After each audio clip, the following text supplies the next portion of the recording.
Dans ma précédente vidéo, j'ai expliqué différentes topologies qui sont associées à la modélisation de personnages. Si ce n'est pas déjà fait, je vous invite à la regarder pour mieux comprendre le choix de la technique de travail de cette démonstration. À l'ouverture du logiciel, Blender nous offre un espace de travail qui est dédié à la sculpture. Donc on peut le prendre ici, avec l'écran d'accueil, comme on peut aller le chercher ici. Moi, j'ai l'habitude de toujours travailler avec l'espace de travail par défaut. Euh, je modifie mon espace de travail constamment, donc en prenant le coin de mon écran et en reportant mes fenêtres pour les refermer ainsi. Vous n'êtes pas habitué de le faire. Moi, je vous conseille de faire une duplication de votre espace de travail. Ainsi, si vous avez des problèmes avec un affichage, vous allez pouvoir revenir au précédent. L'outil de sculpture est plus agréable à utiliser avec un stylet et une tablette. De cette façon, on a un coup de poignet, on a une sensibilité aussi à la pression du stylet, ce qu'on ne peut pas avoir avec la souris. Ici, j'ai ouvert les propriétés de ma tablette. C'est une tablette Wacom, donc on a une application pour pouvoir l'utiliser. Et lorsque je vais dans la section stylet, je peux changer ici un de mes boutons sur le côté du stylet pour le clic de souris de mon choix. Alors, le clic droit ou le clic du centre sont des clics très utiles lorsqu'on travaille avec Blender. Donc, ça remplace ces boutons de souris-là. Alors, on peut le faire par application, on peut le faire sur l'ensemble des applications. Alors, ce que je viens de faire, ce que ça me permet, c'est simplement avec le stylet d'être capable de me déplacer autour de ma sculpture, d'avancer, de reculer ou de me déplacer de côté. Donc, ce n'est pas la souris que je tiens, c'est mon stylet actuellement. Alors, au départ, j'ai dans ma scène un cube, je vais en faire un cube arrondi. Alors, je vais aller chercher un modificateur ici, subdivision de surface, et je vais augmenter la subdivision à 2. Alors, renommons notre cube, ça va être une tête. Il faut comprendre que lorsque j'ai un modificateur comme ça qui ajoute des vertex, ces vertex-là n'existent pas encore réellement dans d'autres modes. Alors, c'est provisoire, on peut modifier le nombre de subdivisions. Moi, je voudrais arrêter le nombre de subdivisions ici, générer ces vertex-là. Autrement dit, si je vais en mode édition actuellement, il n'existe pas les vertex. C'est toujours un cube. Le nombre de vertex est toujours ici de 8. On peut le voir en bas parce que avec mon bouton de droite, j'ai activé les statistiques de la scène. Alors, je reviens en mode objet et je vais ici appliquer ce modificateur. Alors maintenant, mes vertices sont de 98, ils ont vraiment été créés de cette façon-là. Je vais juste monter un petit peu en haut de la grille, je préfère de cette façon, et je vais aller chercher mon outil de sculpture. Je peux le prendre dans l'onglet ici, avec CTRL-TAB, je peux aussi aller chercher le mode sculpture. On a différents outils, il y en a plusieurs. Je fais 90% de mon travail avec celui-ci qui s'appelle déplacer en français, grab. C'est pour ça qu'on a le raccourci G pour l'activer. Il se trouve avoir des propriétés ici en haut et je vais vérifier dans mes propriétés que la symétrie est activée. Alors si j'active la symétrie sur l'axe des X, ça va vouloir dire que lorsque je prends un point ici à droite, je vais manipuler à gauche en même temps.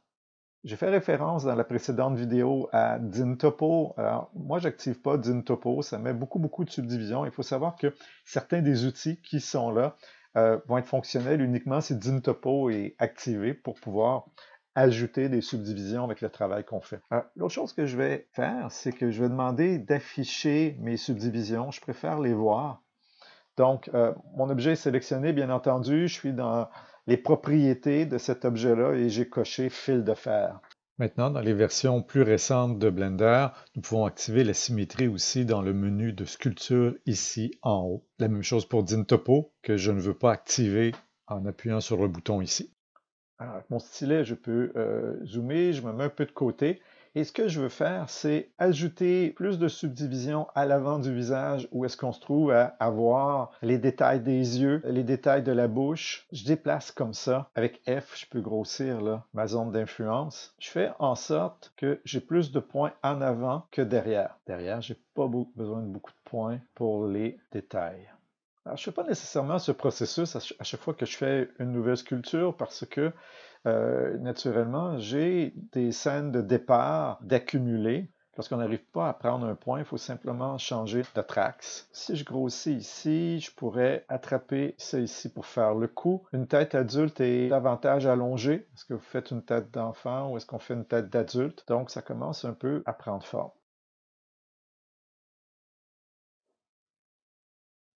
Alors, mon nez va être ici. Ici, je vais avoir les yeux.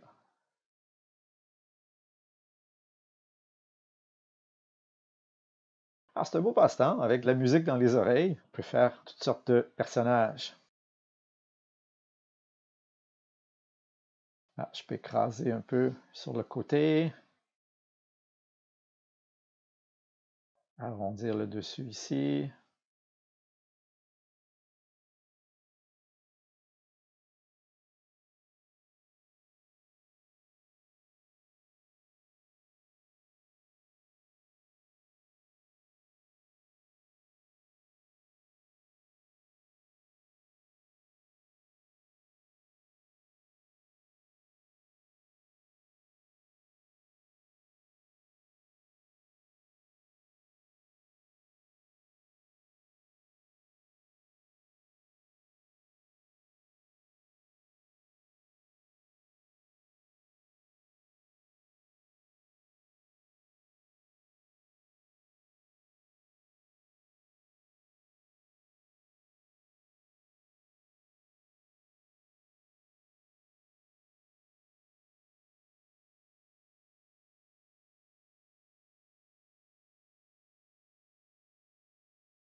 Alors voilà, j'ai une première forme de départ.